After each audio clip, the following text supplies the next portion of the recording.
adik-adik. Wah, Kak Elhana senang sekali bisa bersama adik-adik di dalam ibadah sekolah minggu Gemit Agape Kupang. Adik-adik, bagaimana nih kabarnya di rumah? Kak Elhana berharap adik-adik semua dalam keadaan sehat dan siap untuk mengikuti ibadah sekolah minggu di hari ini. Oh ya adik-adik, Kak Elhana berharap kita semua bisa mengikuti ibadah dengan tenang ya. Yuk, makanannya disimpan dulu dan tidak ada yang mengganggu kakak atau adiknya. Dan duduk yang manis ya. Apakah adik-adik sudah siap untuk beribadah? Oke, kalau begitu Kak Elhana ajak semuanya berdiri. Kita menaikkan pujian Halo Halo Hello Hello.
Adik-adik, mari kita berdoa.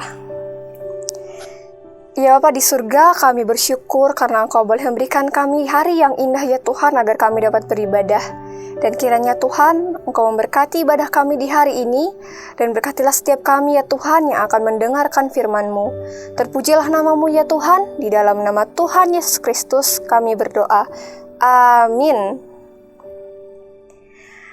Adik-adik yang manis, dipersilakan duduk kembali. Adik-adik, sebelum kita mendengarkan firman Tuhan, kita mau menyanyikan dulu satu pujian Alkitab Buku Terindah.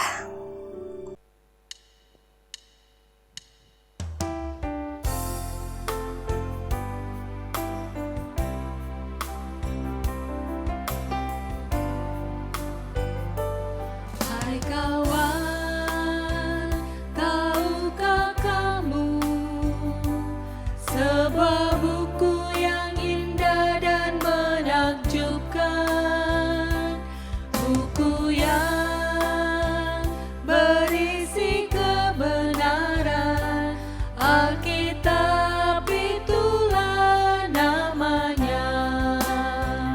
Alkitab buku terindah, surat cinta dari Tuhan untukku dan untukmu dan semua orang. Alkitab buku terindah, ceritakan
Adik-adik, adakah yang masih ingat isi dari hukum yang ke-10? Hukum yang ke-10 bilang apa ya? Ada yang bisa jawab? Ya, hukum ke-10 dalam Keluaran 20 ayat 17 berkata bahwa jangan mengingini apapun yang dimiliki sesamamu. Jadi, kita sebagai anak-anak Tuhan tidak boleh mengingini apapun yang dipunyai oleh teman, mau itu mainan atau mungkin HP, tas, apapun itu. Tapi, siapa nih di sini yang pernah mengingini barang punya teman?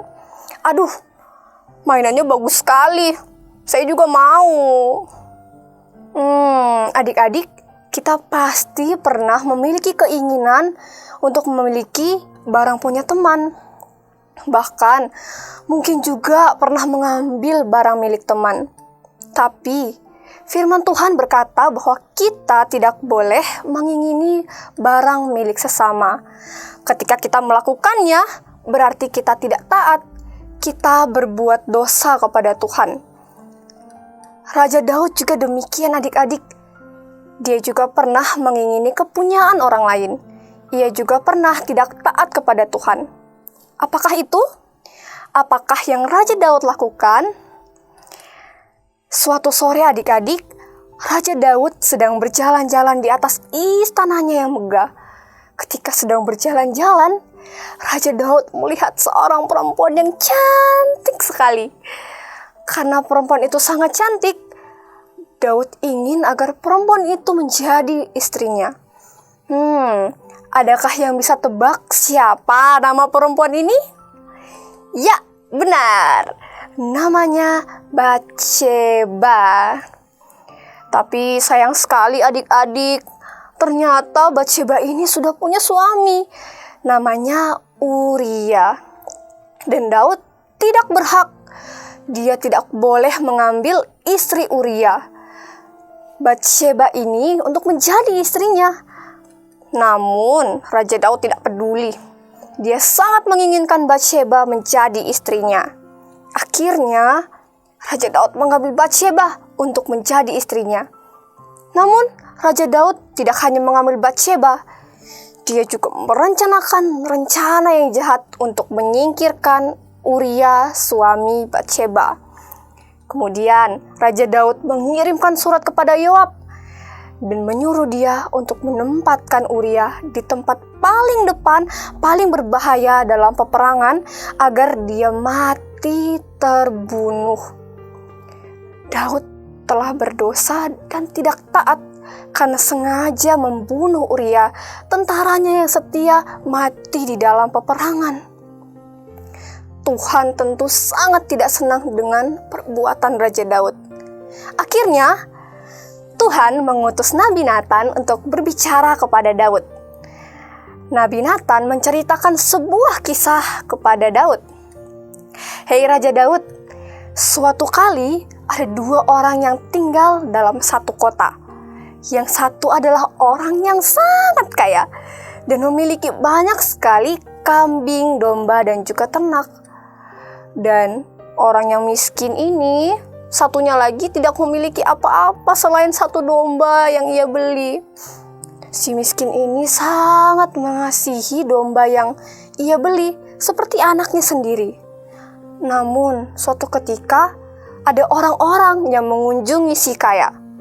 Dan si kaya tidak ingin memberikan makanan kepada tamu-tamunya dari domba-dombanya ini.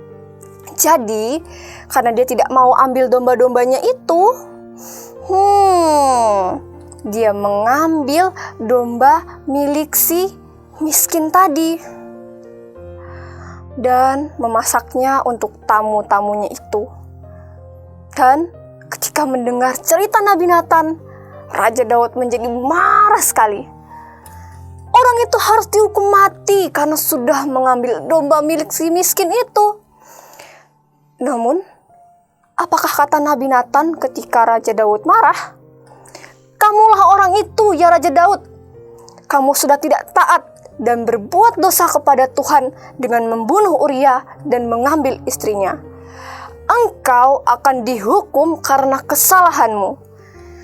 Setelah mendengar teguran Tuhan melalui Nabi Nathan, Daud segera menyadari bahwa ia sudah tidak taat dan berdosa kepada Tuhan.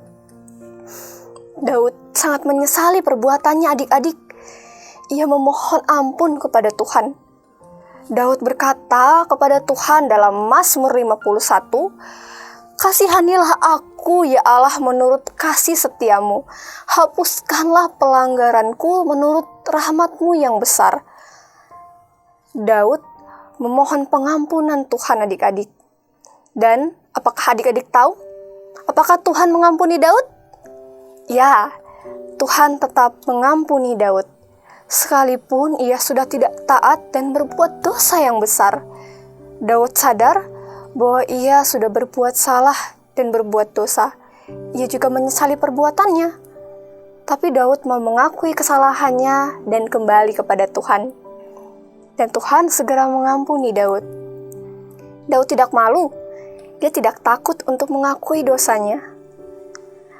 Adik-adik, seperti Raja Daud, kita juga adalah orang-orang yang berdosa dan tidak taat.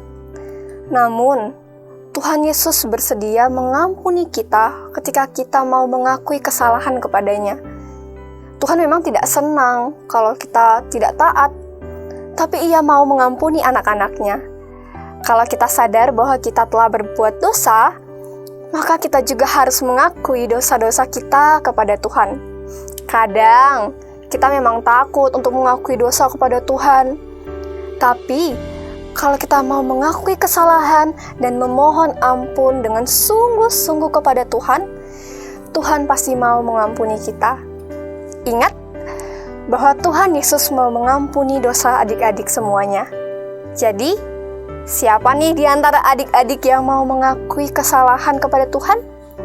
Siapa di antara adik-adik yang mau berterima kasih kepada Tuhan karena sudah diampuni? Nah, adik-adik yang tadi sudah mengangkat tangan, kita belajar ya hari ini bahwa Tuhan bisa mengampuni semua orang. Dan kita yang tadi mengangkat tangan, Kahana mau ajak kita semuanya untuk berdoa. Tuhan Yesus, inilah kami anak-anak-Mu ya Tuhan. Kami tahu bahwa kami adalah anak-anak yang tidak taat. Kami pasti pernah berbuat dosa ya Tuhan, dan tiap hari kami melakukan dosa. Tetapi kami mohon ya Tuhan, ampunilah kami anak-anak-Mu ini. Dan tolong kami ya Bapa untuk mengakui kesalahan kami ketika kami berbuat dosa. Dan kiranya Tuhan, Aku memimpin kami agar hidup kami ya Tuhan kembali kepada sukacita-Mu. Janganlah ya Tuhan biarkan dosa merebut sukacita yang Kau beri bagi kami. Terima kasih ya Tuhan untuk firman yang Kau nyatakan bagi kami di hari ini. Di dalam nama Tuhan Yesus Kristus kami berdoa. Amin. Nah adik-adik, ayat hafalan kita di minggu ini diambil dari Mazmur 23 ayat 2-3b yang berbunyi, "Ia membaringkan aku di padang yang berumput hijau. Ia membimbing aku ke air yang tenang. Ia menyegarkan jiwaku." Sekali lagi ya. Ia membaringkan aku di padang yang berumput hijau. Ia membimbing aku ke air yang tenang. Ia menyegarkan jiwaku. Nah, bagi adik-adik yang ingin memberikan persembahan, dapat membawa persembahannya dan memasukkan persembahan ke kotak persembahan sekolah minggu yang tersedia di depan gereja atau kantor Gemit Agape Kupang. Dan mungkin teman-teman yang tidak bisa datang ke gereja bisa ditransfer ke rekening sekolah minggu Agape yang tertera di layar adik-adik semuanya. Adik-adik, sebelum kita menutup ibadah sekolah minggu di hari ini, kita mau menyanyikan pujian Tuhan Yesus, aku berjanji. Tuhan Yesus, aku berjanji jadi murid-Mu yang setia, rajin berdoa, baca Alkitab, selalu bersaksi bagi-Mu. Akal iblis aku menolak, firman Tuhan aku menurut, ku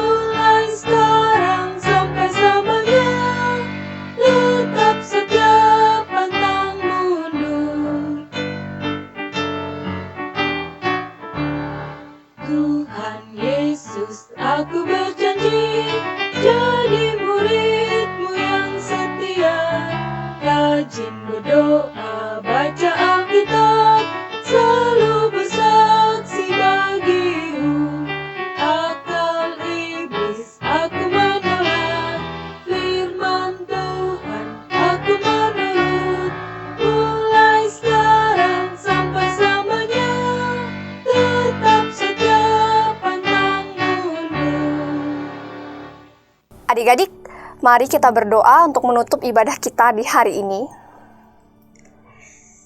Bapa di surga, kami bersyukur ya Tuhan untuk firman-Nya sudah kami dengarkan. Kami juga bersyukur untuk persembahan yang kami berikan ya Tuhan. Dan kiranya Engkau memberkati setiap persembahan yang telah kami beri ini ya Tuhan. Dan sebentar lagi ya Bapa, kami akan mengakhiri ibadah kami di pagi ini. Dan kiranya Tuhan Engkau memberkati kami dan menyertai kami ya Tuhan di setiap aktivitas kami. Terpujilah nama-Mu ya Tuhan, di dalam nama Tuhan Yesus Kristus kami berdoa. Amin. Sekolah minggu kita hari ini sudah selesai adik-adik. Sampai jumpa minggu depan. Tuhan Yesus memberkati kita semua.